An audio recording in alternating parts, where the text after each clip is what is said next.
Vamos lá então, iniciando mais um estudo do nosso Evangelho segundo o Espiritismo.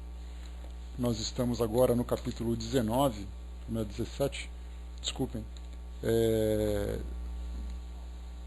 terminando, né, terminamos o capítulo anterior no nosso último encontro, começando esse capítulo novo, 17, Sede Perfeitos. Lembrando que nós temos são 27 capítulos do Evangelho segundo o Espiritismo, sendo o capítulo 28 Coletânea de Preces Espíritas, que era um livrinho que Kardec publicava naquela época, que publicou naquela época, que acabou sendo incorporado depois no Evangelho segundo o Espiritismo, só a título de curiosidade, porque eram muitos as pessoas interessadas em conhecer a doutrina espírita e que vieram das religiões católicas, protestantes e de outras religiões também, e acabavam chegando numa bifurcação bastante problemática, porque não apenas por uma questão de decisão pessoal, eles acabavam sendo pressionados também a escolher um caminho ou escolher outro. Então muitos daqueles que se declararam interessados em conhecer a doutrina espírita acabavam sendo depois rejeitados pelas religiões que frequentavam. Digamos assim, que eram pessoas que já não eram mais bem-vindas, né, personas não gratas. E aí então eles ficavam em casa e ficavam meio perdidos. De que modo se relacionarem com Deus, com o mundo espiritual, a partir dessa nova visão que a doutrina espírita oferecia. Então perguntavam para Kardec com frequência qual era a melhor forma de fazer uma prece, se as preces, principalmente católicas, né, que eram as preces dominantes, como por exemplo o Pai Nosso, Ave Maria, Salve Rainha, o Credo, que são as quatro principais preces, né, Beijão Babudinho? Que eram as quatro principais preces, né, se essas preces eram válidas, a partir daquilo que o Espiritismo ensinava. E aí Kardec, então, vendo essa necessidade, publicou um livreto, trazendo preces, né, pelo menos inspirações, para que as pessoas fizessem preces nas mais variadas situações. Então esse acabou depois sendo incorporado e se transformou no capítulo 28. Né? Mas vamos lá, voltando para o nosso assunto de hoje. Nós estamos então no capítulo número 17, Sede Perfeitos. Aqui nós estudaremos, como eu comentei com vocês no nosso encontro anterior, eu acho que é um dos capítulos mais belos que tem aqui no nosso o Evangelho segundo o Espiritismo. Porque ele fala das virtudes de um modo muito profundo, ele traz para nós situações práticas do cotidiano, onde nós vamos vivenciar essas virtudes, traz para nós as referências que nós podemos ter para a nossa melhoria pessoal, né? E a própria linguagem também é uma linguagem muito peculiar, quando se fala, por exemplo, no homem de bem, nos bons espíritas, né? Então eu acho muito bonito esse capítulo. Eu particularmente é um dos que eu mais gosto, é um dos que eu mais gosto aqui do nosso Evangelho. Então nós vamos iniciar, né? Nós vamos falar sobre caracteres da perfeição, nós vamos falar sobre o homem de bem, os bons espíritas, parábola do semeador, e depois nós teremos aqui 5 psicografias que chegaram para Kardec, e ele acabou incorporando então nas instruções dos espíritos.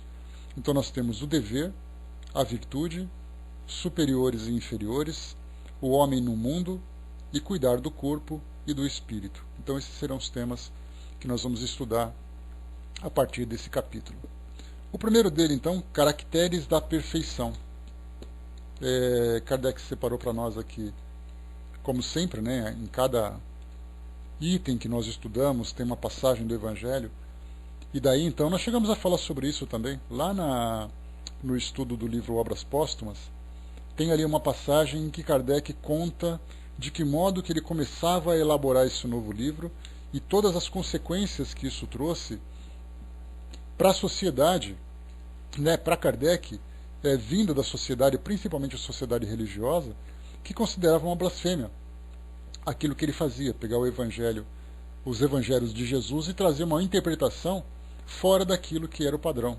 Então ele acabou, de todos os problemas que Kardec teve na elaboração da doutrina espírita, naquele período de 12 anos, a partir da publicação do Livro dos Espíritos, mas ele trabalhava um pouco antes disso, 1855, né, quando ele teve o primeiro contato com as mesas girantes.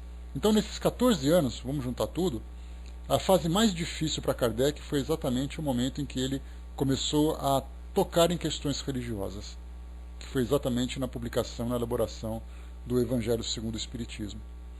Então, lembrando sempre que em cada capítulo trouxe para nós aqui uma passagem. O próprio nome, o Evangelho segundo o Espiritismo, mostra para nós que é o mesmo Evangelho publicado pelos evangelistas, utilizado pelas religiões consideradas cristãs desde aquela época, só que com uma nova interpretação, segundo o Espiritismo. E esse segundo o Espiritismo significa para nós que nós entenderemos essas mensagens levando em consideração, por exemplo, a vida no mundo espiritual, a reencarnação, a influência dos espíritos. Então, por isso que nós vamos entender esses evangelhos, esses textos evangélicos, colocando esses ingredientes que são fundamentais. Então, aqui agora nós vamos falar sobre os caracteres da perfeição. Ele selecionou para nós aqui uma passagem do livro de Mateus, capítulo 5, versículos 44, depois de 46 a 48. Então ele diz assim para nós: Mas eu vos digo, amai os vossos inimigos, fazei bem aos que vos têm ódio, e orai pelos que vos perseguem e caluniam, para serdes filhos de vosso Pai que está nos céus, o qual faz nascer o sol sobre os bons e maus, e vir chuvas sobre justos e injustos.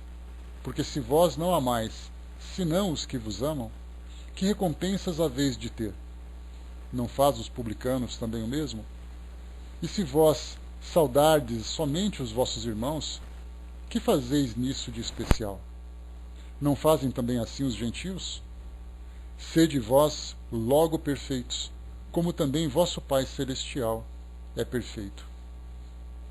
Essa mensagem, nos tempos de hoje, ela nos leva a uma reflexão extremamente profunda e extremamente grave.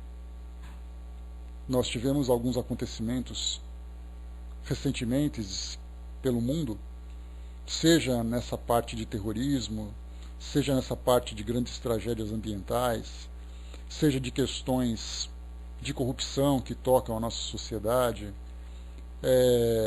seja de guerras que acontecem, guerras localizadas em alguns lugares do mundo, questões de extremismo religioso, questão de aceitar ou não aceitar refugiados.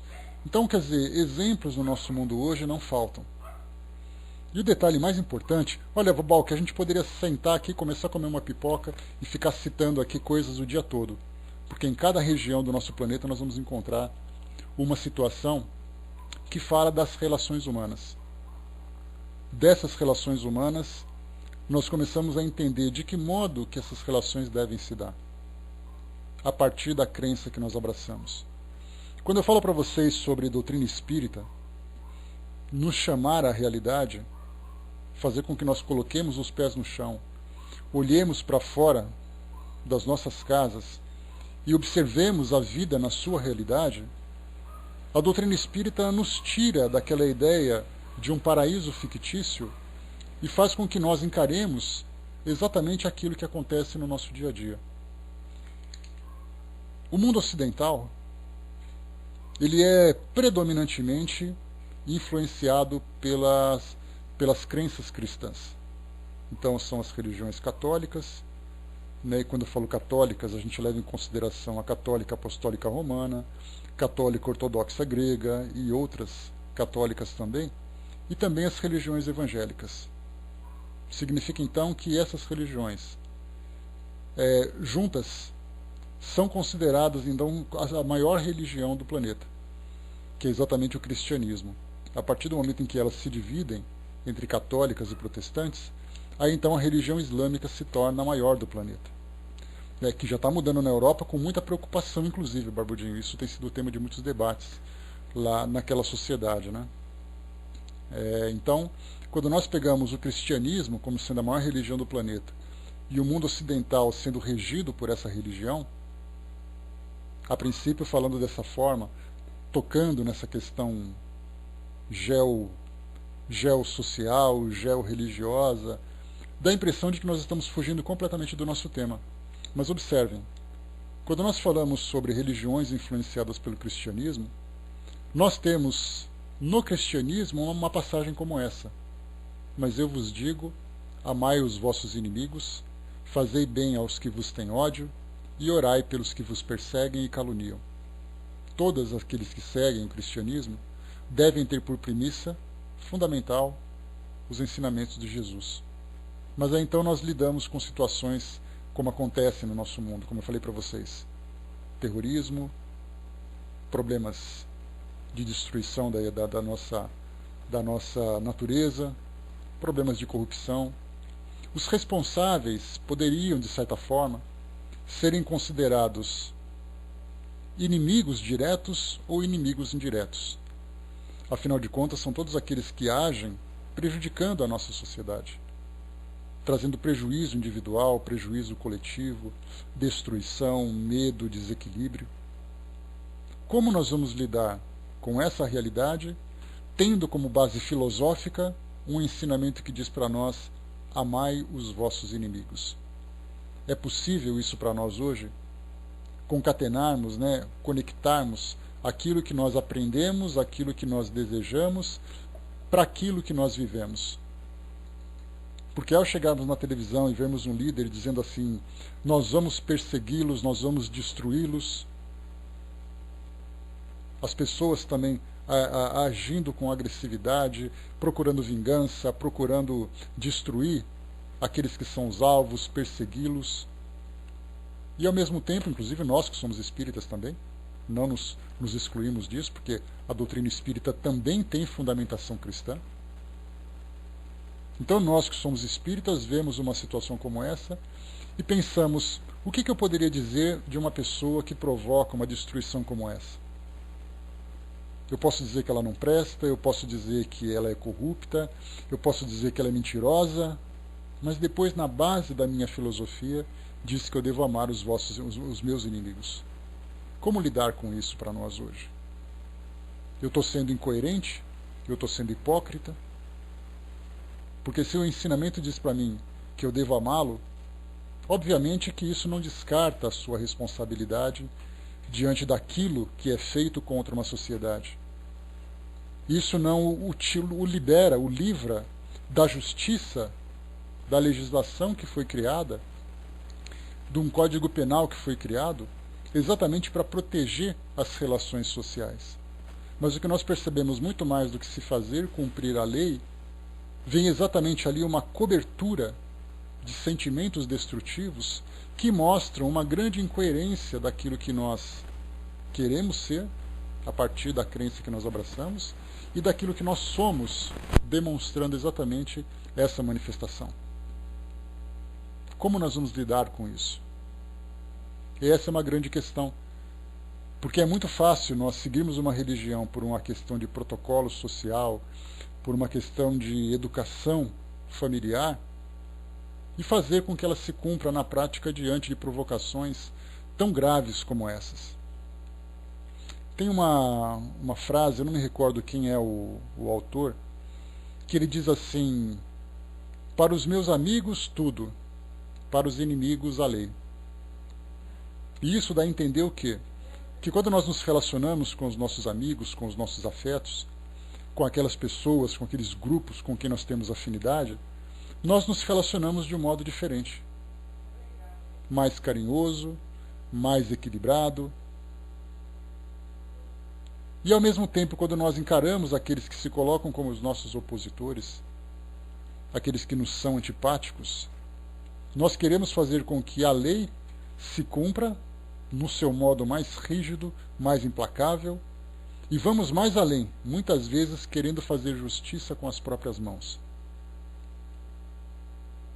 E aí então nós nos deparamos com um ensinamento como esse. Quando ele diz assim: para serdes filhos de vosso Pai que está nos céus, o qual faz nascer o seu sol sobre os bons e os maus, e vir chuva sobre os justos e injustos. Quando ele fala que o sol nasce sobre os bons e maus e a chuva sobre os justos e injustos, ele mostra exatamente que todos são suas criaturas e todos estão submetidos as suas leis, as leis naturais que foram criadas.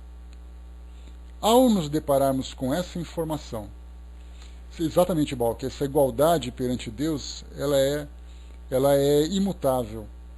Mas ao nos depararmos com esse ensinamento, sem levarmos em consideração a possibilidade de progresso de cada criatura, através daquilo, aí vem então para nós o grande ensinamento das bases doutrinárias, quando nós falamos sobre a lei de causa e efeito, quando nós falamos sobre reencarnação, quando falamos sobre provas e expiações. Se nós não utilizarmos esses elementos para interpretarmos essa passagem, nós vamos simplesmente descartá-las porque ela não tem sentido. Como é que eu posso dizer que aqueles que são bons e aqueles que são maus são iguais perante Deus e todos eles chegarão no mesmo lugar? Obviamente que não. Porque aqueles que fazem o mal vão para o inferno e vão ficar lá eternamente. E aqueles que fazem bem vão para o céu e ficar lá também eternamente. Mas quando nós colocamos exatamente que Deus faz nascer o sol sobre bons e maus e vir chuva sobre justos e injustos, mostra uma igualdade que todos nós temos como princípio de sermos criaturas, mas também o final, o destino que todos nós podemos alcançar.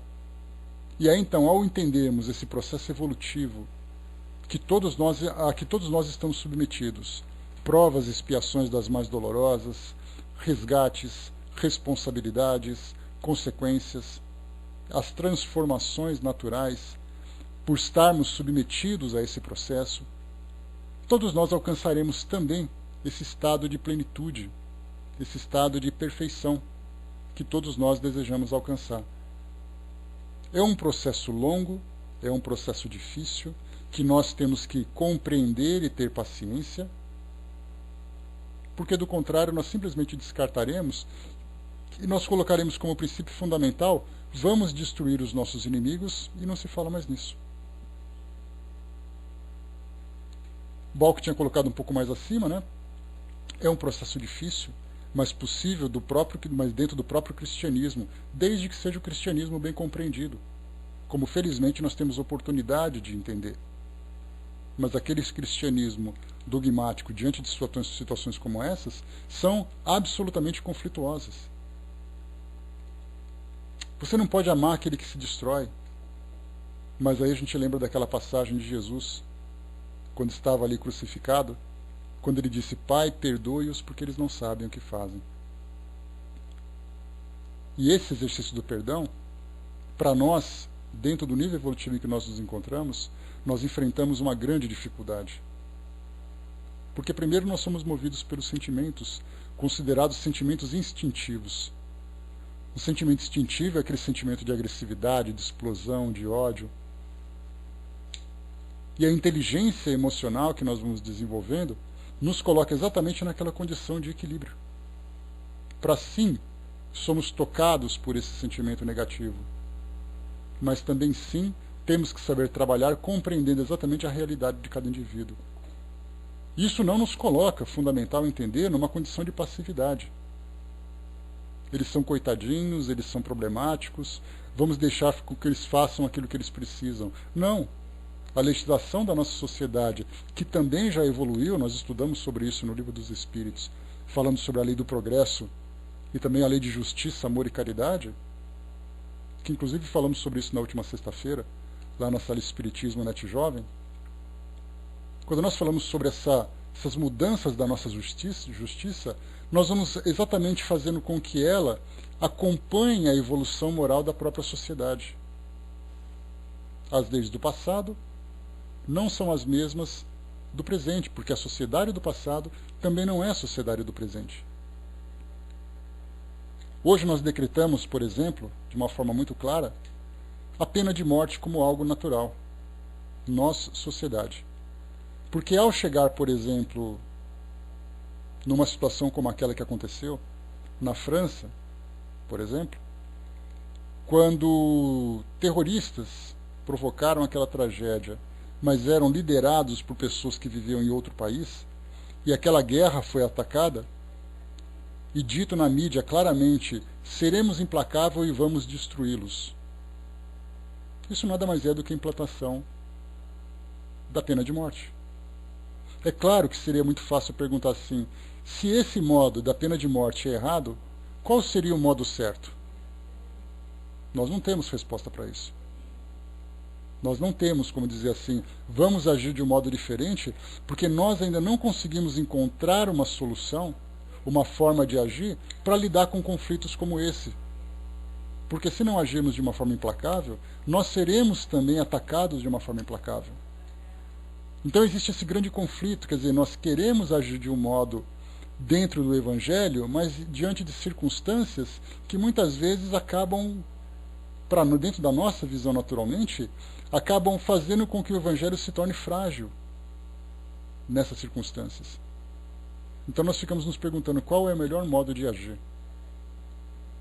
Isso me faz lembrar Leon Denis, naquele seu livro, que eu não me lembro o título nunca, mas ele fala sobre a guerra e o mundo espiritual.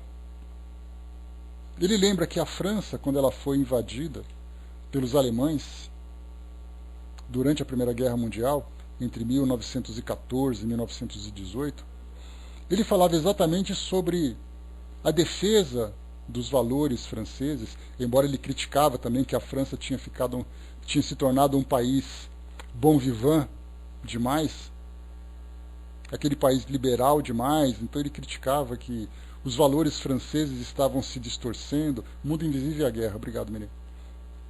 Os valores estavam se distorcendo, a França, naquela época eu não sei se, não lembro se era essa expressão, mas chamada de bonne époque, né, a boa época, onde a arte, a vida social, tudo era alegria.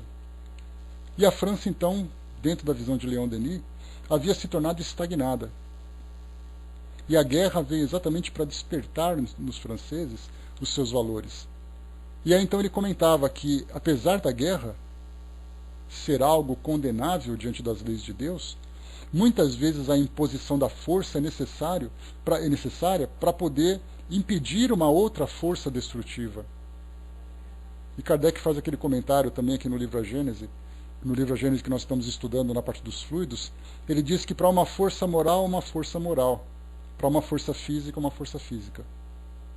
Então nós entramos nesse conflito. Porque, como Leon Denis comenta nesse livro, no momento em que a França entrou em guerra, os grandes espíritos que tinham afinidade com a França, os seus grandes generais, Joana d'Arc, por exemplo, estava entre esses líderes, coordenando exatamente a defesa daquele território.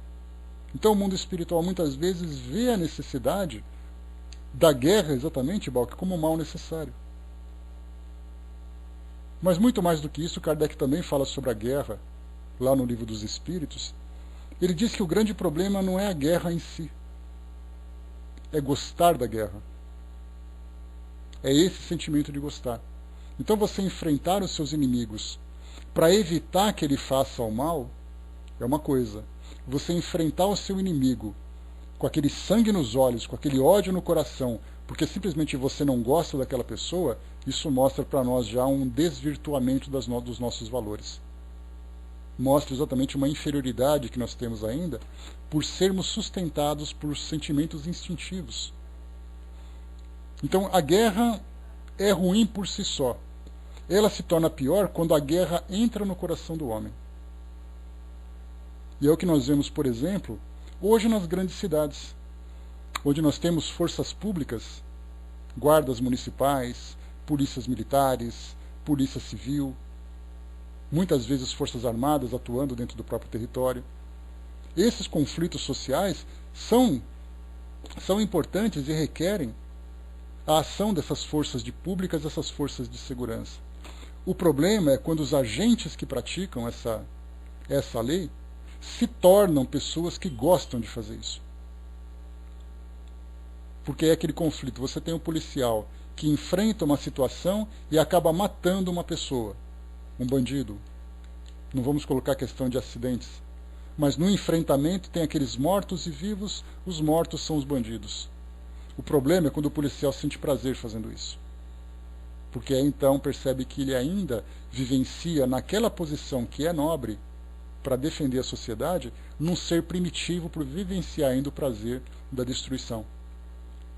Então, por isso que nós vemos que nesse momento dos enfrentamentos que nós encontramos agora, como acontece no mundo hoje, de lidarmos, saindo um pouco da guerra, mas lidarmos com a corrupção, lidarmos com essa questão ecológica que aconteceu grave lá em Mariana, de que modo que nós vamos encarar os responsáveis por esses eventos?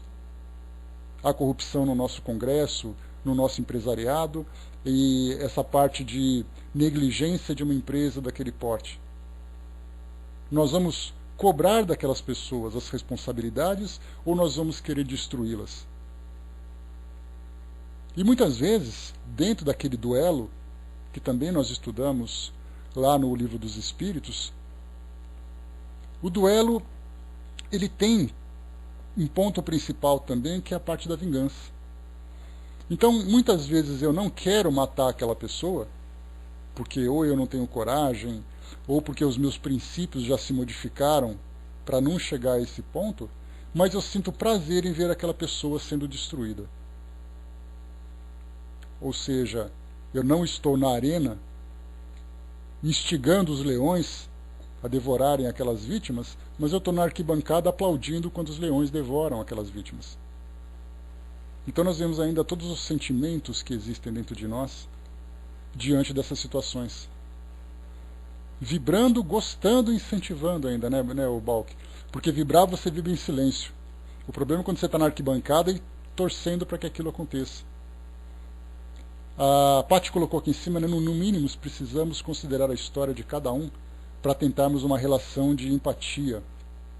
Esse foi um dos ensinamentos que nós tivemos lá no nosso estudo do livro Fonte Viva, que falava exatamente que no momento em que nós encontramos uma pessoa que age dessa forma desequilibrada,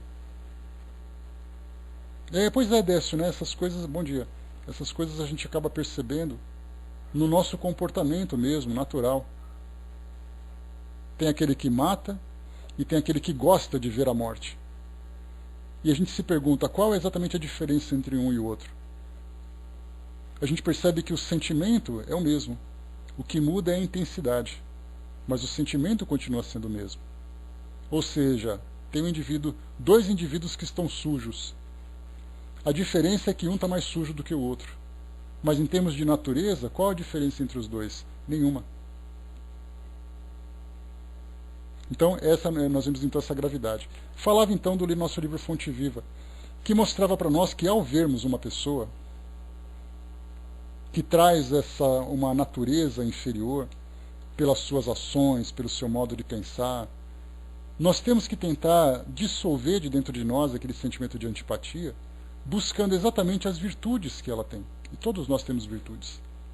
Se não tivéssemos, nós não estaríamos aqui no mundo de provas e expiações, estaríamos lá no mundo primitivo. Então, por menor que seja, existe essa virtude. Certa vez nós fazemos um estudo e eu comentava com vocês sobre o amor. E a gente pergunta assim, mas essas pessoas têm amor no coração? Se você considerar, por exemplo, que eu trouxe para vocês um exemplo. Pegamos um traficante de drogas que vive numa comunidade e aquela pessoa que mataria e morreria em nome dos seus interesses. Essa pessoa tem pais, essa pessoa tem irmãos, tem filhos, e eles demonstram amor por essas pessoas. Então, ou seja, pode não ser um amor que aflora para toda a comunidade e sociedade, mas é um amor pequeno, mas é um amor. Então, se nós pensarmos naquele grande deserto, que a princípio seria improdutivo, se nós observarmos uma pequena muda brotando no meio daquele deserto, significa que ainda existe vida e que essa muda pode florescer. Nesse caso, ao vermos então esses indivíduos responsáveis por essas grandes tragédias sociais, ecológicas, tragédias de toda a ordem, para poder pensar nessa ideia de amarmos os nossos inimigos, nós temos que pensar, primeiro considerando o seu grau evolutivo. Depois pensarmos naquilo que existe de bom dentro dele que pode se transformar. E continuarmos ainda, obviamente, protegendo aqueles que são os inocentes, protegendo aqueles que são os mais fracos. Exatamente aquela expressão, proteger os frascos e os comprimidos, né? Ou proteger os fracos e oprimidos. Porque é exatamente a função daqueles que detêm uma condição de forte, de mais força. Leão dele lembra aquela grande cadeia de solidariedade, quando ele diz que os elos mais fortes sustentam os elos mais fracos. Mas esses elos mais fortes têm grande responsabilidade, porque eles já têm a força. A grande pergunta é de que modo que essa força é aplicada? Ela é aplicada de um modo destrutivo ou é de um modo equilibrado? Então hoje, quando nós temos a força, quando nós temos uma capacidade de reação, é fundamental neutralizarmos os sentimentos instintivos, primitivos que brotam em nossos corações e começarmos a agir com lucidez, não para destruir o semelhante, mas para impedir que o semelhante promova a destruição que ele tem como intenção. Mas isso é muito difícil. Eu me recordo de um documentário, é chamado até de Sentapua. Sentapua é o lema do primeiro esquadrão de caça da Força Aérea Brasileira durante a Segunda Guerra Mundial. Então eles utilizavam essa expressão. E nesse documentário é uma entrevista com os nossos, então, pilotos da Força Aérea durante a Segunda Guerra Mundial. E eu me recordo de um coronel, já aposentado, em que ele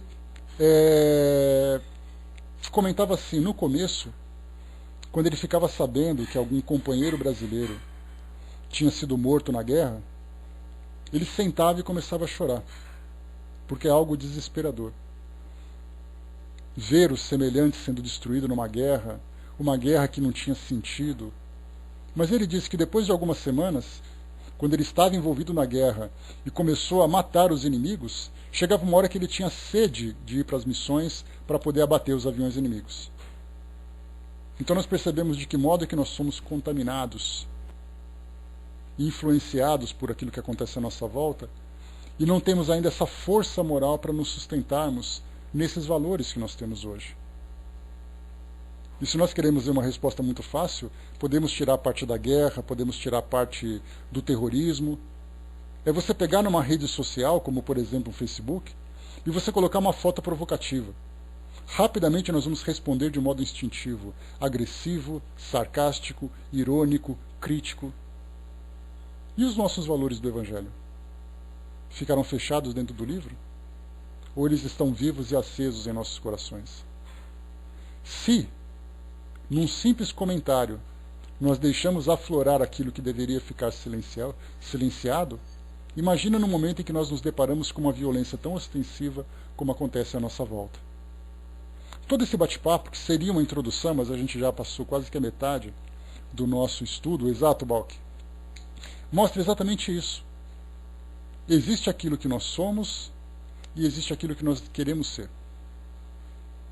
Aquilo que nós somos, basta a gente olhar no nosso dia a dia, basta a gente se olhar no espelho. Aquilo que nós queremos ser está escrito nos evangelhos, exemplificado, por exemplo, como Jesus. Por uma pessoa como Jesus. Que é um espírito que atingiu a pureza, que é um espírito que chegou num ponto de elevação moral que para nós ainda parece inalcançável. Mas nós queremos ser. Se Jesus para nós, como eu sempre trago para vocês, é uma referência muito alta, muito distante, nós vamos então reduzindo um pouco as nossas expectativas, temporariamente, e a gente começa então a eleger aqueles que são os nossos exemplos, que fazem parte do nosso cotidiano. Eu gostaria de ser igual a ele, gostaria de fazer o que ele faz. Gostaria de fazer o que ela faz. E aí então a gente vai degrau por degrau. Ao chegarmos naquele patamar, nós vamos então elegendo novas referências para que cada vez mais a gente vá ascendendo nessa escala evolutiva. Então é fundamental que diante daquilo que nós temos hoje, dessas nossas pequenas conquistas, que nós sejamos vigilantes para fazer com que elas sejam cumpridas dentro das possibilidades, mas que também com muito esforço.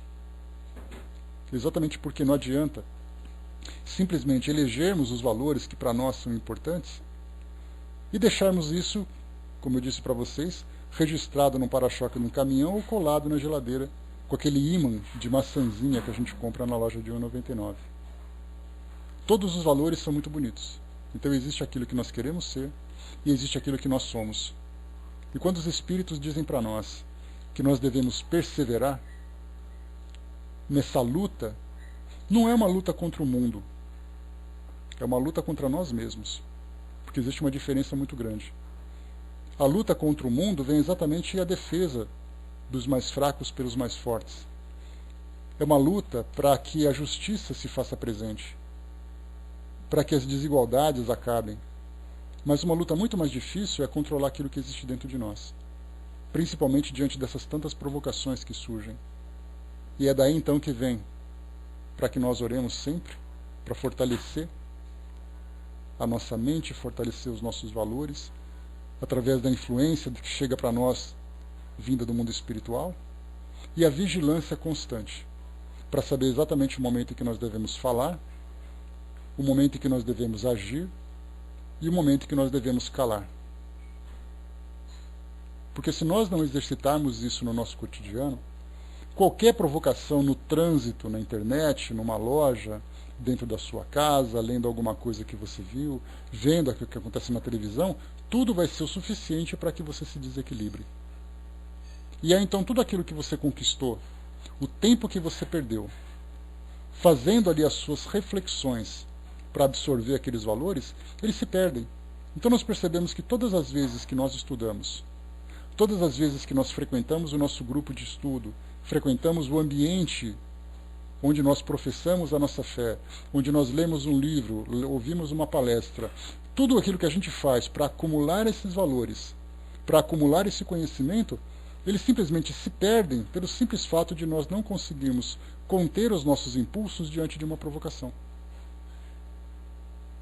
Aí então nós vemos a grande dificuldade que é enfrentar os nossos próprios adversários, que são os adversários que existem dentro de nós. E há então aquele ditado que eu já trouxe para vocês, um ditado indígena, que ele diz assim para nós que existem dois lobos dentro de nós. O lobo do bem e o lobo do mal. E aquele que vai se tornar mais forte vai ser exatamente aquele que nós alimentarmos. Então geralmente esse lobo do mal acaba vencendo. Porque nós, de um modo geral, e aí se encaixa exatamente naquilo que Jesus trouxe para nós, nesse ensinamento que nós lemos aqui no livro de Mateus, é muito fácil nós sermos bonzinhos junto com os nossos amigos. Mas é muito difícil essa bondade aflorar quando nós estamos diante dos nossos inimigos. Por isso, então, vamos ler mais uma vez aqui para reforçar essa nossa reflexão. Ele diz assim agora, então, depois de tudo isso que nós conversamos, vamos agora fazer uma releitura dessa mesma passagem do livro de Mateus, que nós vamos perceber aqui.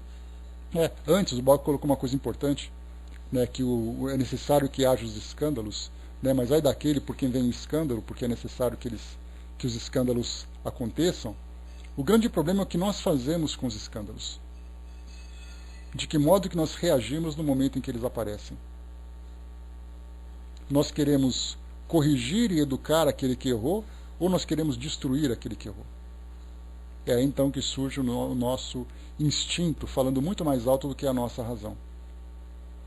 Vamos então aqui para a nossa leitura. Mas eu vos digo, imaginemos Jesus levantando o dedo para nós e dizendo, mas eu vos digo, amai os vossos inimigos, fazei bem ao que vos tem ódio, e orai pelos que vos perseguem e caluniam, para serdes filho de vosso Pai que está nos céus, o qual faz nascer o seu sol sobre os bons e maus, e vir chuva sobre os justos e injustos. Porque se vós não amais, senão os que vos amam, que recompensas haveis de ter? Não faz os publicanos também o mesmo? E se vós saudardes somente os vossos irmãos, que fazeis nisso de especial? Não fazem também assim os gentios? Sede vós, logo, perfeitos, como também vosso Pai Celestial é perfeito. Então o exercício do amor dentro de nós, quando ele é manifestado por aqueles com que nós temos afinidade, Isso não tem nada de mais, porque isso acontece naturalmente. Nós sorrimos para os nossos amigos, abraçamos, beijamos os nossos amigos, confraternizamos com eles. E diante da antipatia, o que acontece com esse sentimento de amor? Ele deixa de existir? Ele fica nulo diante de situações como essa?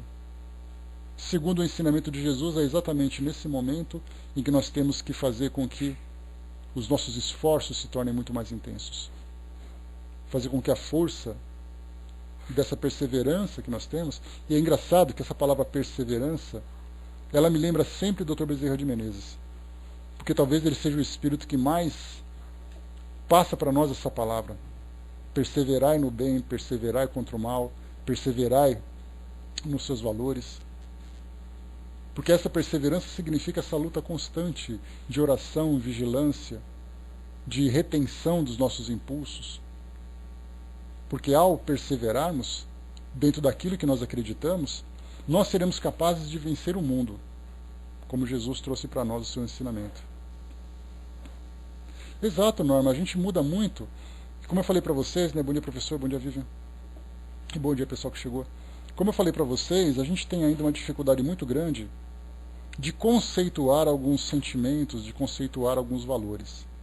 Então nós falamos, por exemplo, sobre o amor. Nós entendemos de uma forma muito imperfeita o que significa exatamente o amor. O amor, nós falamos sobre afeto, paixão, apego, afinidade, sendo que o amor é um sentimento que não é um sentimento que nós trocamos com as pessoas. O amor é um sentimento que existe dentro de nós e que é oferecido para aqueles que estão próximos. Se o outro também me oferece, ótimo. Mas é importante lembrar, assim como existe aquela frase que diz que a minha educação não depende da sua, o amor que existe dentro de mim não depende do amor que existe dentro de você.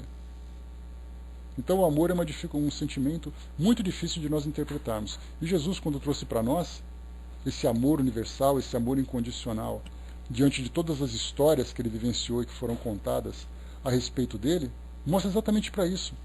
Não é o amor entre os amigos. Claro que o amor entre amigos é importante porque existe uma relação de afeto, de confiança, de parceria. Mas quando nós falamos sobre o amor universal, é exatamente o amor que começa principalmente pela compreensão da limitação do outro. Compreensão pela ignorância do outro. Porque ele é uma criatura de Deus. Que essa expressão para nós tem uma conotação muito religiosa, mas não é. Ao entendermos que assim como eu, aquele outro também é uma criatura divina, o que nos diferencia é exatamente o nosso grau de evolução. Mas todos nós estamos na condição de criaturas. Então o amor é um sentimento que nós entendemos muito pouco. Um outro sentimento que nós não compreendemos também é a questão da caridade. A caridade também para nós ela é muito difícil, porque a caridade ela sempre diz assim, eu sou uma pessoa caridosa porque eu ofereci para alguém alguma coisa que ele precisava. Mas se por acaso eu não gosto de alguém, eu não vou oferecer nada para ele. Na verdade, a gente vai usar aquela expressão, eu quero que ele se exploda. Então a caridade também é algo que ela não transcende ainda os nossos interesses, o nosso egoísmo. Ele fica restrito apenas naquilo que nós achamos que é certo. E um outro sentimento que nós ainda temos dificuldade é exatamente a própria felicidade.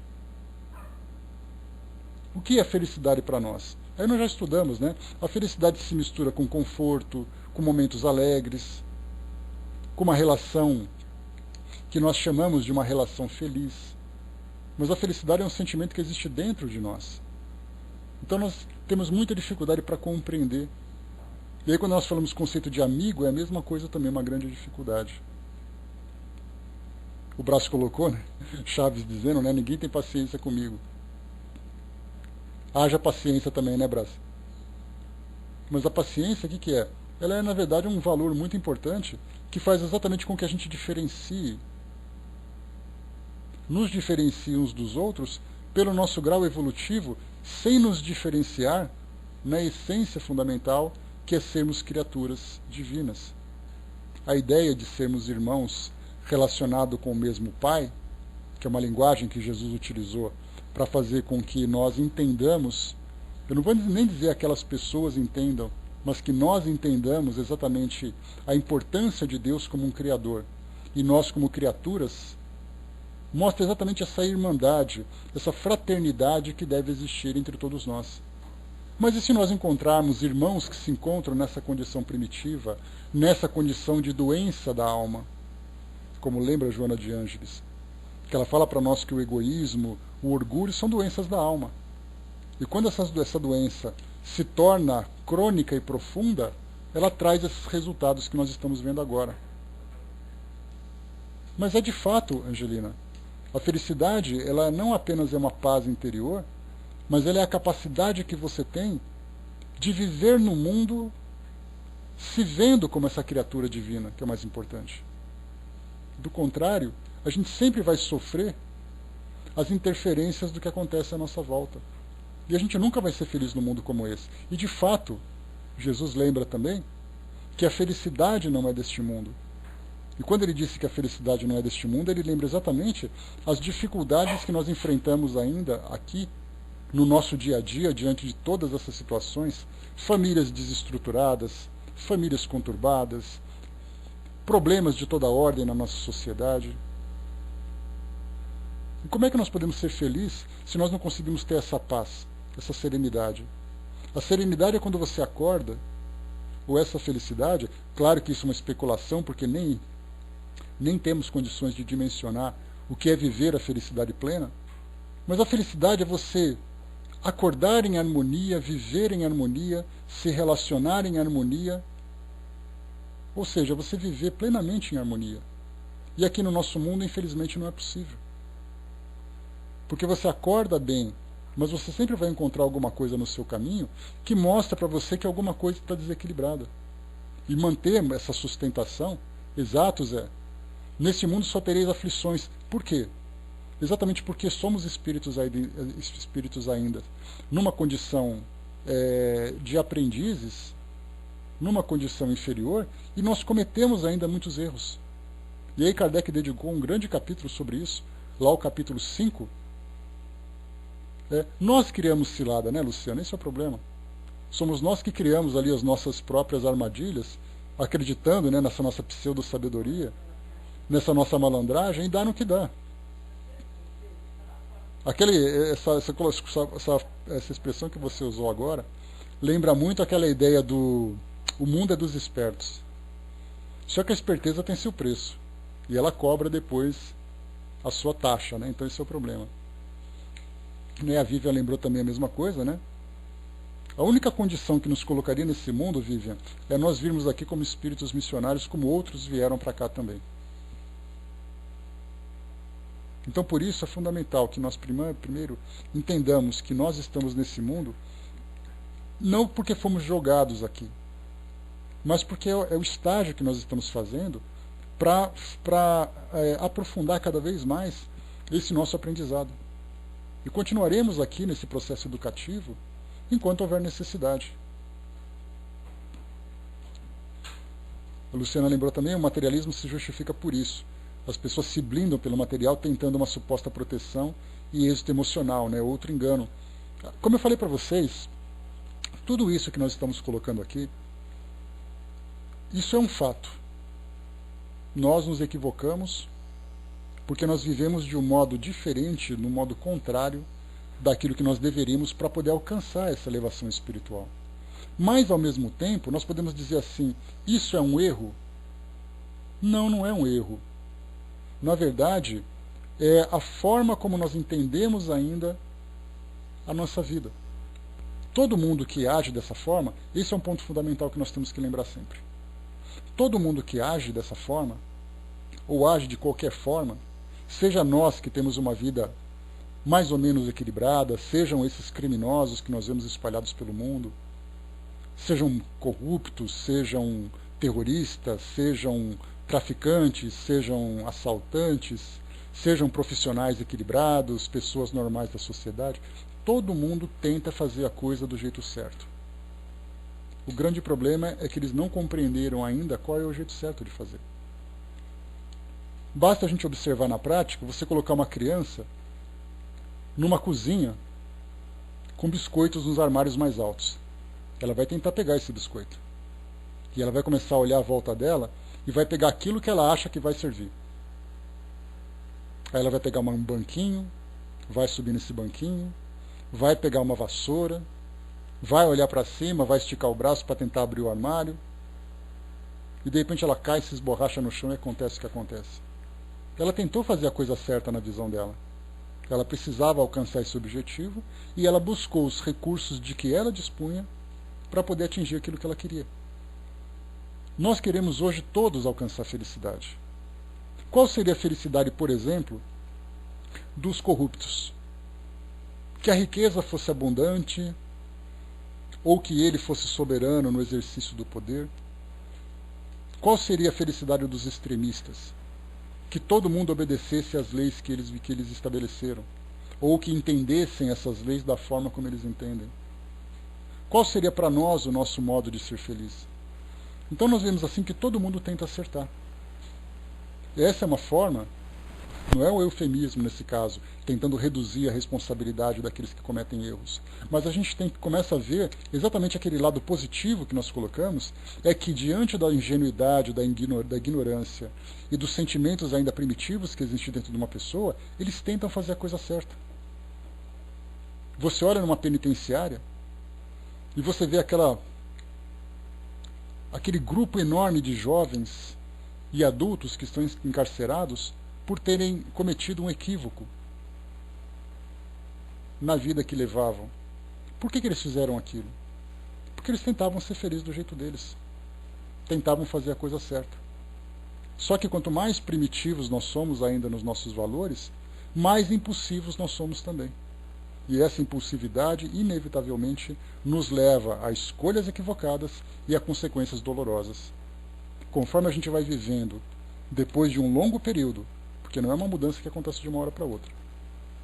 Basta a gente lembrar, por exemplo, que o Brasil tem uma história com a escravidão terrível, que durou séculos e que acabou recentemente. Foi coisa de 130 anos nós tínhamos escravos aqui no Brasil. Diante dessa história, quantas pessoas ainda alimentam dentro de si o preconceito racial? Mesmo tendo visto o que aconteceu aqui no Brasil, ou o que aconteceu pelo mundo afora. Quantas guerras nós já tivemos no mundo mostrando a destruição, mostrando as consequências dolorosas, e ainda assim nós continuamos criando conflitos. Ontem eu assistia a um jogo de futebol, que eu nem sei o resultado, eu parei de assistir porque ficou tão feio, que jogo de futebol de salão. Estava ali jogando timão contra um outro time, e aí então, no meio do jogo, os jogadores começaram assim num desentendimento, e isso instigou a torcida, e de repente os torcedores, no meio de mulheres, crianças que estavam vendo aquele jogo, os torcedores então começaram a se degladiar. E aquele bando em cima de um, o bando em cima do outro. Aí chegou a polícia e acabou separando os dois grupos, não chegou a grandes consequências, porque eram grupos pequenos. Mas aí a câmera mostrava exatamente assim a expressão das pessoas, de gritar, de ameaçar, de avançar sobre a outra pessoa para poder defender. Aí a gente fica se perguntando, mas para defender o quê? Defender a sua paixão? Defender a sua honra? E é aí que nós mostramos, então, que nós vemos que o sentimento primitivo que existe dentro de cada um de nós. E isso me fez lembrar, vendo essas pessoas, os cachorros daqui de casa. Quando aparece o carteiro na porta no portão, quando aparece alguém entregando alguma coisa, quando passa outro cachorro, os cachorros ficam alucinados no portão, latindo desesperados. Aí então eu vi assim, eu fiquei pensando, eu falei, mas espera aí. A semelhança acaba sendo a mesma em termos de sentimento primitivo. A racionalidade acaba sendo obscurecida por causa da intensidade desses sentimentos. Por isso, então, nós temos que lembrar sempre que o nosso mundo hoje ele ainda é habitado por espíritos que estão oscilando entre aquilo que é primitivo, instintivo, com aquilo que é racional. Nós estamos saindo agora dessa fase. Então há necessidade de nós educarmos o mundo através desses valores, desses ensinamentos que nós estamos aprendendo agora. Olha, Didima, eu não sei se nós saímos do equilíbrio para ir para o desequilíbrio, ou se nós estamos constantemente desequilibrados, fazendo força para ficar equilibrado. Eu ainda tenho essa dúvida, né? Se o natural nosso é equilibrado ou o natural nosso é desequilibrado. Se a gente faz força para se manter nesse nível de equilíbrio, ou se a gente faz força para poder evitar que o desequilíbrio apareça. Então nós estamos nessa luta constante. Então, pessoal, vamos dar uma lidinha rápida aqui naquilo que Kardec colocou para nós, né? Eu estou na dúvida ainda, viu, Didima? Porque a gente vê assim que a nossa sociedade ela ainda é muito, ela é muito heterogênea, né? Nós temos desde aqueles que demonstram um equilíbrio natural para aqueles que demonstram grandes desequilíbrios. Mas ainda assim, do mais equilibrado ao menos equilibrado, nós temos ainda esse grupo que faz parte dos habitantes desse planeta. Os mais desequilibrados do que isso são aqueles que vivem em mundos primitivos, naquele mundo selvagem, que nós podemos encontrar facilmente o seu relato lá no Antigo Testamento. Encontramos ali as tribos se matando, encontramos ali aquelas execuções, aqueles reinos que pareciam suntuosos, poderosos, que na verdade eram reinados pelo puro instinto de cada um dos seus governantes e da própria sociedade. Vamos então dar uma lida rápida aqui, pessoal, só nesse nosso texto, para a gente concluir aqui nosso raciocínio, que só a nossa introdução já ocupou praticamente o nosso estudo todo. Kardec diz assim, olha só: desde que Deus possui a perfeição infinita em todas as coisas, antes da gente continuar aqui, eu quero parar por aqui um pouquinho, voltar para o nosso livro A Gênese, já que ele falou que Deus é perfeito em todas as coisas.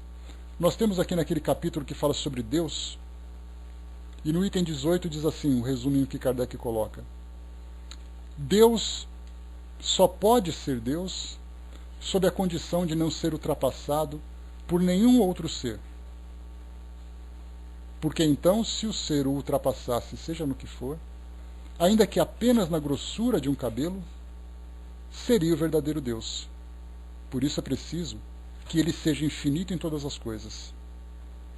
É assim que, comprovada a existência de Deus pelas suas obras, chega-se, pela simples dedução lógica, a determinar os atributos que o caracterizam. Deus é, então, a suprema e soberana inteligência. É único, eterno, imutável, imaterial, onipotente, soberanamente justo e bom, infinito em todas as suas perfeições e não pode ser diferente disso. Isso aqui é o capítulo 2, o item 19 que eu li agora, tá, Norma? Lá do nosso livro A Gênese. Então, tendo essa definição de Deus, voltamos para cá agora. Desde que Deus possui a perfeição infinita em todas as coisas, essa máxima, sede perfeitos, como vosso Pai Celestial é perfeito, tomado ao pé da letra, seria supor a possibilidade de atingirmos a perfeição absoluta. Se fosse dado à criatura ser tão perfeita quanto o seu próprio Criador, ela o igualaria, o que é inadmissível. Mas os homens aos quais Jesus se dirigia não teriam compreendido essa questão. Ele se limitou, portanto, a lhes apresentar um modelo e dizer que se esforçassem para atingi-lo. Devemos, pois, entender por essas palavras a perfeição relativa de que a humanidade é suscetível e que mais pode aproximá-la da divindade. Mas em que consiste essa perfeição? Então nós estamos falando agora daquele desejo que nós temos, daquilo que nós queremos ser e daquilo que nós somos. Daquilo que nós queremos ser é exatamente sermos perfeitos, sermos felizes, sermos amorosos na sua expressão mais pura. Mas nós alcançaremos essa condição gradativamente conforme nós formos evoluindo. Então, quando Kardec colocou, mas em que consiste essa perfeição? Deus mesmo o disse: amai os vossos inimigos, fazei bem aos que vos têm ódio, e orai pelos que vos perseguem e caluniam. Com isso, mostra que a essência da perfeição é a caridade, na sua mais ampla acepção, porque ela implica a prática de todas as outras virtudes. Então, o indivíduo que deseja alcançar a perfeição, tem que aplicar a caridade na sua expressão mais pura. E aí, diante disso também, nós lembramos, como foi dito inicialmente, que essa caridade não nos coloca numa condição de passividade. Se eu tiver que defender fisicamente e ostensivamente valores que são nobres contra aqueles que desejam destruir esses valores, a força é legítima. Mas o problema não é usar a força, é gostar de usar a força. Porque aí então eu começo a viver o sentimento de violência com prazer, e não com a angústia, com a tristeza de ter que agir dessa forma. Pelo menos por enquanto. Existe aquela frase que diz assim para nós, mais ou menos assim, né? Para situações graves, as ações devem ser graves. Para situações problemáticas, devemos ter ali então ações compatíveis com os problemas que ela oferece, ou que elas oferecem. Então, nesse caso, temos que saber diferenciar aquilo que é necessário fazer e aquilo que nós gostamos ou não gostamos de fazer. Continua para nós aqui. Com efeito, se observarmos o resultado de todos os vícios, e mesmo dos simples defeitos, reconheceremos que não há nenhum que não altere mais ou menos o sentimento de caridade, porque todos nascem do egoísmo e do orgulho, que são a sua negação. Porque tudo que excita exageradamente o sentimento da personalidade destrói, ou quando nada, enfraquece os princípios da verdadeira caridade, que são a benevolência, a indulgência, o sacrifício e o devotamento. O amor do próximo, estendido até o amor dos inimigos, não podendo aliar-se com nenhum defeito contrário à caridade, é sempre, por isso mesmo, o indício de uma superioridade moral maior ou menor. Do que resulta que o grau de perfeição está na razão direta da extensão do amor ao próximo.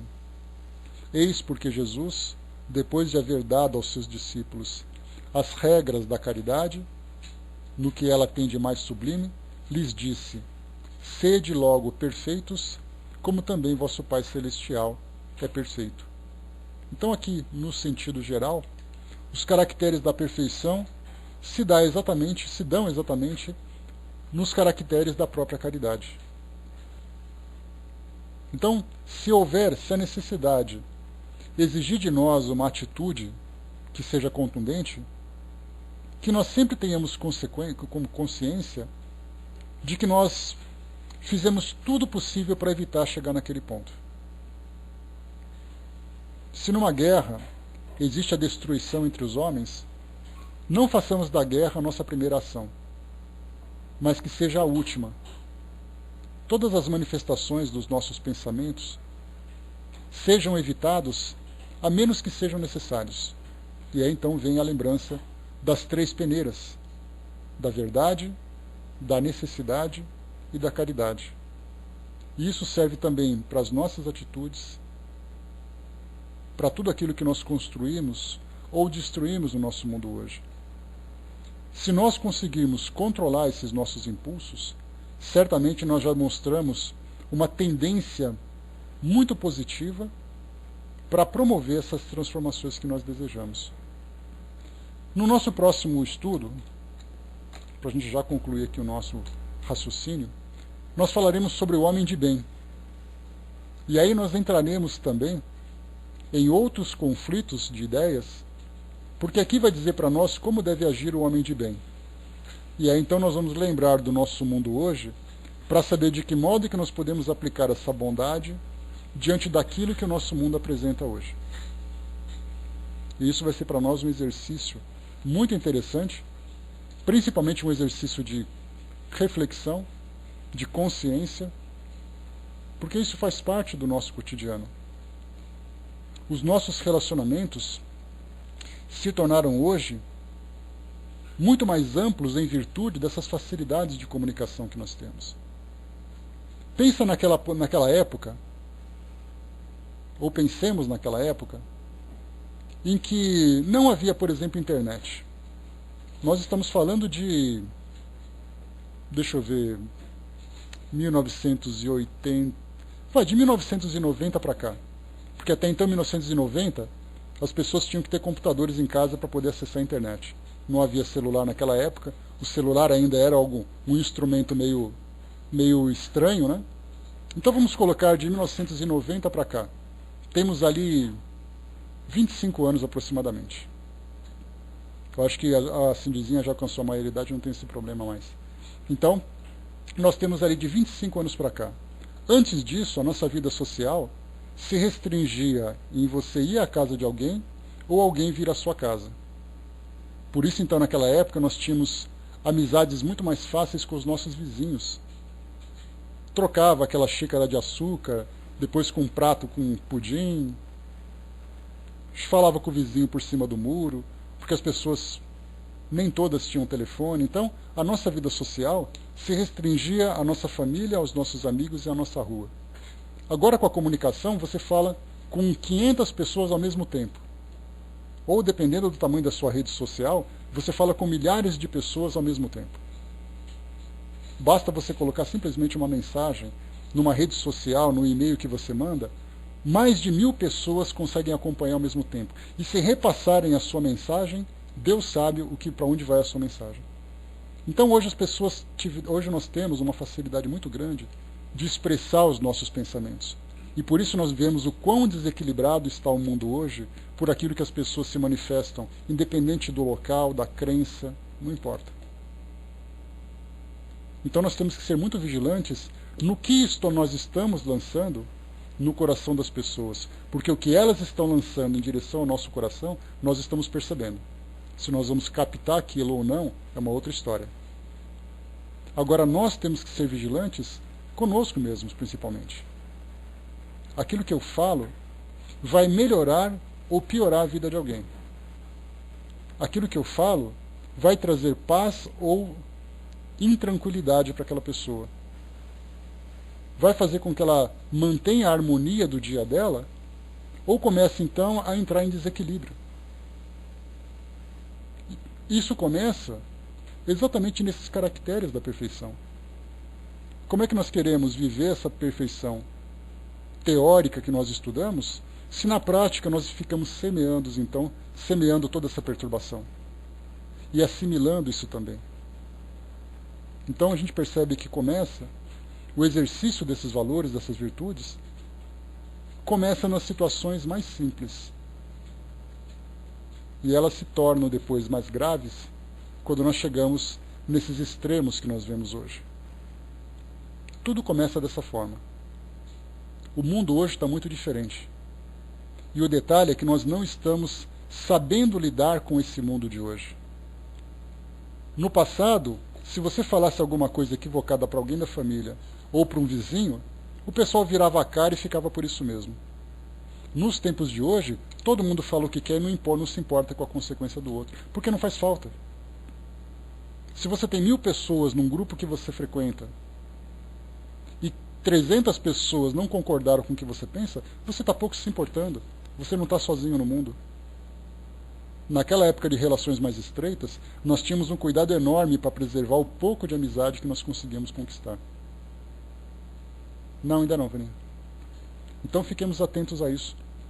Se nós queremos ser perfeitos, nós queremos viver no mundo perfeito, queremos conviver com pessoas perfeitas, então nós temos que agir dentro da nossa perfeição relativa de hoje. Amanhã, certamente, se nós continuarmos exercitando, nós seremos um pouco melhores, depois um pouco melhores, e depois viver de um modo melhor, com as características de um homem de bem, vai ser algo natural para nós. Vai ser um reflexo das nossas ações mais simples, e não mais um esforço para tentar fazer um pouquinho, e depois a gente despenca ladeira abaixo por causa de uma escorregada que nós damos. Então, desculpem. Pessoal, esse aqui então é o nosso estudo de hoje. foi a introdução, o primeiro item dos caracteres da perfeição, desse nosso capítulo 17. Claro, eu trouxe para vocês aqui uma série de ideias, de pensamentos relacionadas com o nosso cotidiano, com a nossa vida comum. E aí então é tentarmos encaixar